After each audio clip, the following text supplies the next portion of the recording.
नमस्ते छात्रों, मैं प्रोफेसर अनीता जठार मेरे इस चैनल पर आपका स्वागत करती हूँ। चलिए बच्चों, अब देखते हैं धर्मवीर भारती द्वारा लिखित कनुप्रिया का भाग दूसरा। एक प्रश्न। अच्छा मेरे महान कनु, मान लो कि क्षण भर को मैं यह स्वीकार लूं कि मेरी सारी तन्मयता के गहरे क्षण सिर्फ भावावेश थे, सुकोमल कल्पनाएं थी, रेंगे हुए अर्थहीन आकर्षक शब्द थे। मान लो कि क्षण भर को मैं यह स्वीकार लूं कि पाप पुण्य, धर्माधर्म, न्याय दंड, क्षमा शील वाला यह तुम्हारा युद्ध सत्य। देखिए राधा क्या कहती है। राधा को एक प्रश्न है जो कृष्ण को संबोधित करती हुए कहती है कि मेरे महान कनु, अच्छा मान भी लो, एक क्षण के लिए मैं स्वीकार कर लूं कि तुम्हारे लिए जो कुछ मैंने सोचा, जो कुछ मैंने जिया, वे सब मेरी तन्मयता के गहरे क्षण थे। तुम मेरे इन क्षणों को भावावेश कहोगे, मेरी कोमल भावनाएं कहोगे। तुम्हारी दृष्टि से मेरी तन्मयता के गहरे क्षणों को व्यक्त करने वाले वे शब्द निरर्थक परंतु आकर्षक शब्द है। मान लो एक क्षण के लिए मैं यह स्वीकार कर लूं कि महाभारत का युद्ध पाप पुण्य, धर्म अधर्म, न्याय दंड, क्षमा शील के बीच का युद्ध था और इसीलिए इस युद्ध का होना इस युग का जीवंत सत्य था, जिसके नायक कौन थे? तुम थे।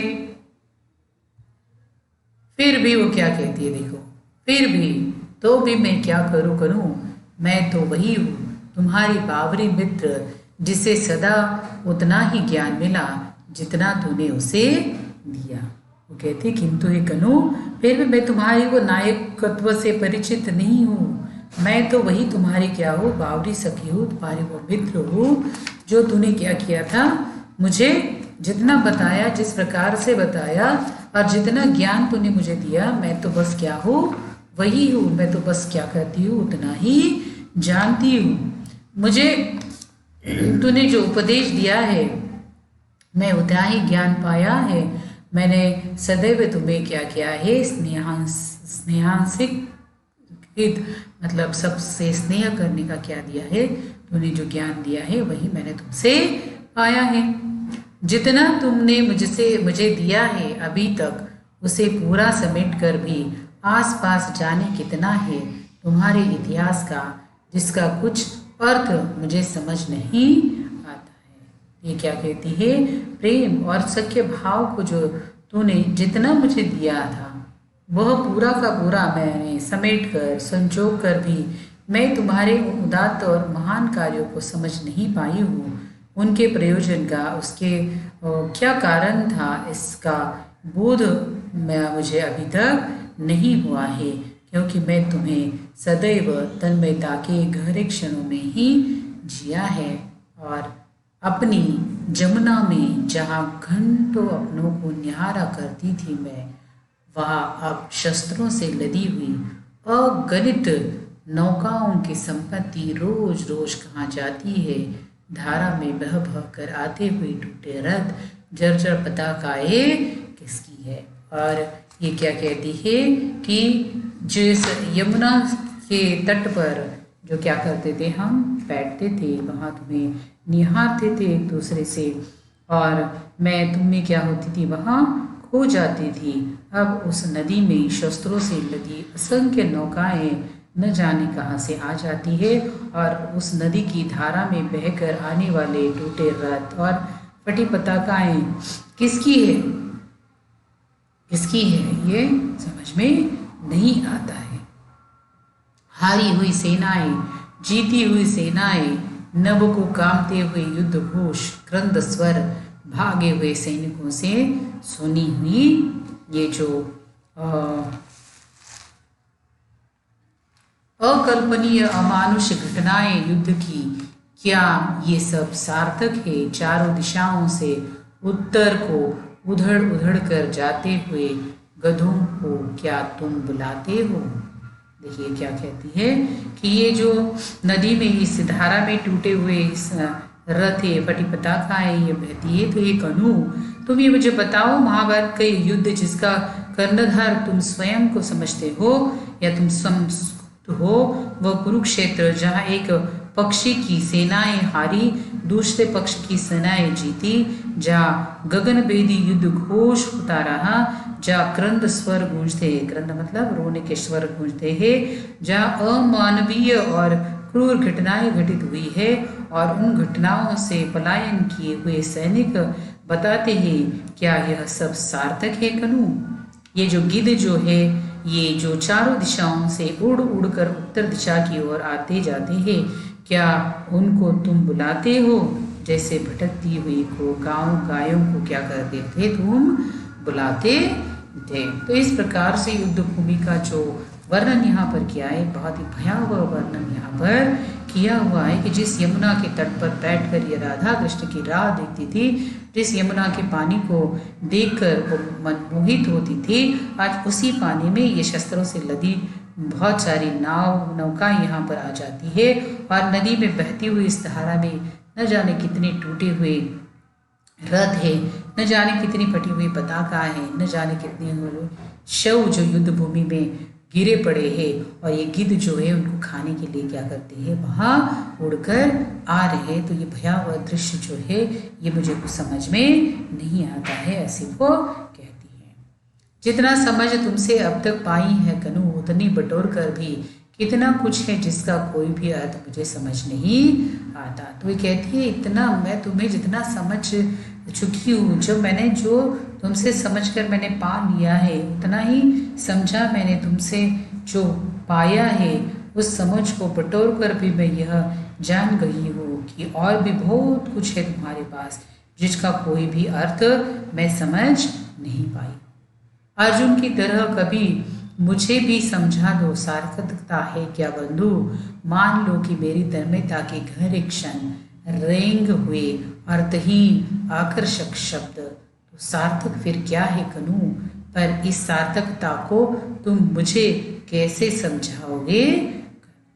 देखो राधा क्या कहती है कि हे कृष्ण, हे कनु, तूने जिस प्रकार से क्या किया है, कुरुक्षेत्र के युद्ध मैदान में अर्जुन को युद्ध का प्रयोजन जिस प्रकार से तूने समझाया था, जिस प्रकार से तूने युद्ध की सार्थकता का पाठ उसे पढ़ाया था, जिस प्रकार से तूने इसे ये बताया था कुरुक्षेत्र में तो ये युद्ध होना क्यों अनिवार्य है, तो इसी प्रकार से तुम भी मुझे क्या करो हे कनु, मुझे भी तुम क्या करो, इस प्रकार से मुझे समझाओ कि ये मेरी तन्मयता के गहरे क्षण तुम्हारी दृष्टि से अर्थहीन परंतु आकर्षक थे, तो तुम्हारी दृष्टि से सार्थक क्या है? कौन सी बात सार्थक है कि जो मैंने तन्मयता के क्षण तुम्हारे साथ बिताए थे वो सार्थक थे, या फिर तूने जो अर्जुन को कुरुक्षेत्र में जो ज्ञान दिया वो सार्थक था? इस प्रकार से राधा क्या करती है, कृष्ण से अनेक सवाल पूछती है कि जो उसे अब तक क्या नहीं हुए, समझ में नहीं आए। आगे देखिए, इसमें है शब्द अर्थहीन। अब ये शब्द जो है बिल्कुल क्या है, अर्थहीन है, जिसमें कोई अर्थ नहीं है, ऐसी वो क्या करती है, कल्पना कहती है। शब्द शब्द शब्द मेरे लिए सब अर्थहीन है, वो कहती है सारे जो शब्द है मेरे लिए क्या है, अर्थहीन है। यदि वे मेरे पास बैठकर तुम्हारे काम के अधरों से नहीं निकलते। शब्द शब्द शब्द, कर्म, स्वधर्म, निर्णय, दायित्व, मैंने भी गली गली सुने हैं ये शब्द। तो राधा क्या कहती है, राधा का ये चेतन मन जो चेतन मन को संबोधित करते हुए कहता है, हे कनु, युद्ध की सार्थकता को तुम मुझे कैसे समझाओगे? सार्थकता बताने वाले शब्द मेरे लिए क्या है, बिल्कुल अर्थहीन शब्द है। मेरे पास बैठकर मेरे सूखे बालों में उंगलियां उलझाए तुम्हारे कामते होठों से प्रणय के शब्द निकलते थे। तुम्हें कई स्थानों पर मैंने कर्म, स्वधर्म, निर्णय, दायित्व जैसे शब्दों को बोलते हुए सुना है। राइट, मैं नहीं जानती क्या देखोगे, मैंने भी गली गली सुने हैं ये शब्द। अर्जुन ने इसमें चाहे कुछ भी पाया हो, मैं इन्हें सुनकर कुछ भी नहीं पाती प्रिय, सिर्फ राह में ठिठ कर तुम्हारे उन अधरों की कल्पना करती हूँ जिनसे तूने ये शब्द पहली बार कहे होंगे। तो ये राधा क्या कहती है कि मैं नहीं जानती अर्जुन ने इन शब्दों में क्या पाया, लेकिन मैं इन शब्दों को सुनकर भी अर्जुन की तरह कुछ पाती नहीं। मैं राह में रुककर तुम्हारे उन अधरों की कल्पना करती हूँ जिन अधरों से तूने प्रणय किए वे शब्द पहली बार कहते, जो मेरे तन्मयता के गहरे क्षणों के क्या थे, साक्षी बन गए थे। जो तूने अर्जुन को जो संदेश दिया है ये मैं नहीं जानती अर्जुन ने क्या उससे लिया है, लेकिन मैं बस इतना जानती हूँ कि तूने मुझे जो कहा था मेरे तन्मयता के क्षणों में, मैं बस उसे जानती हूँ। मैं कल्पना करती हूँ कि अर्जुन की जगह मैं हूँ और मेरे मन में मोह उत्पन्न हो गया है और मैं नहीं जानती कि युद्ध कौन सा है और मैं किसके पक्ष में हूँ। तो ये कहती है कि मैं कल्पना करती हूँ कि अर्जुन के स्थान पर मैं हूँ और मेरे मन में यह मोह उत्पन्न हो गया है। जैसे तूने अर्जुन को युद्ध की सार्थकता समझाई है वैसे मैं भी तुमसे समझूं।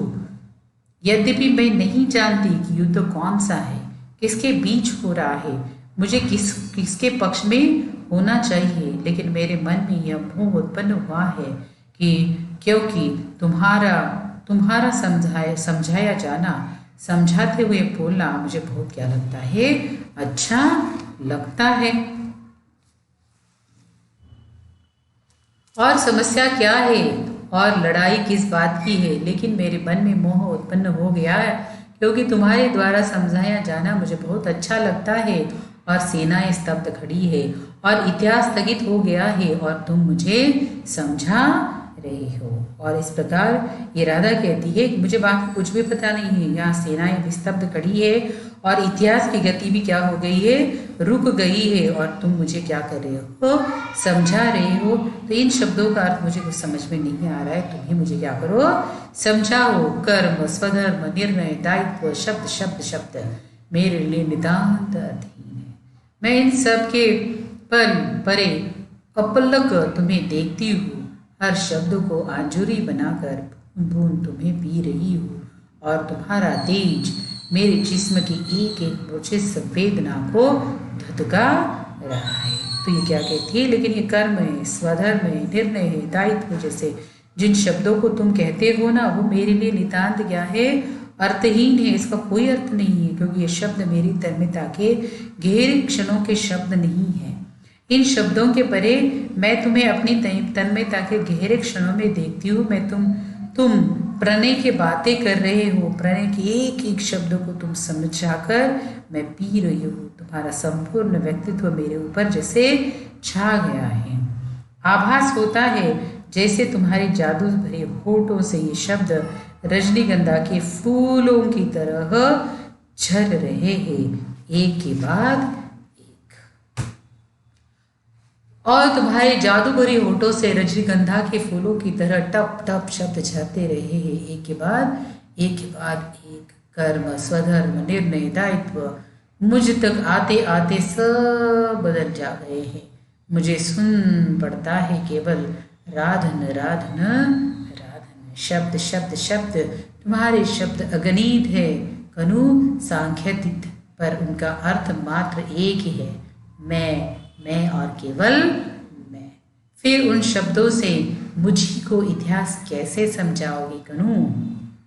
और राधा यहाँ क्या कहती है कि कनु, जिन शब्दों का तुम उच्चारण करते हो ना, कर्म, स्वधर्म, निर्णय, दायित्व, ये शब्द मुझ तक आते आते शब्द ये सारे क्या हो जाते हैं, बदल जाते हैं। मुझे तो ये शब्द इस तरह सुनाई देते हैं कि ये तो क्या है, सिर्फ राधा राधा राधा कह रहे हो, सिर्फ राधा का ही गुणगान गा रहे। तुम्हारे द्वारा कहे जाने वाले ये शब्द जो है ये असंख्य है, असांतित है, लेकिन उनका एक ही अर्थ है, केवल मैं और केवल मैं ही हूँ। अब बताओ कनु, इन शब्दों से तुम मुझे इतिहास कैसे समझाओगे कि मेरे तन्मयता के गहरे क्षणों में जिए हैं ये शब्द ही क्या है, सार्थक लगते हैं। तुम जो बता रहे हो ये मुझे सब कुछ क्या लगता है, निरर्थक लगता है। ये सारा जो ज्ञान तूने दिया है विश्व को, या ये सारा ज्ञान जो तूने क्या दिया है, अर्जुन को दिया है, ये मुझे समझ में नहीं आता।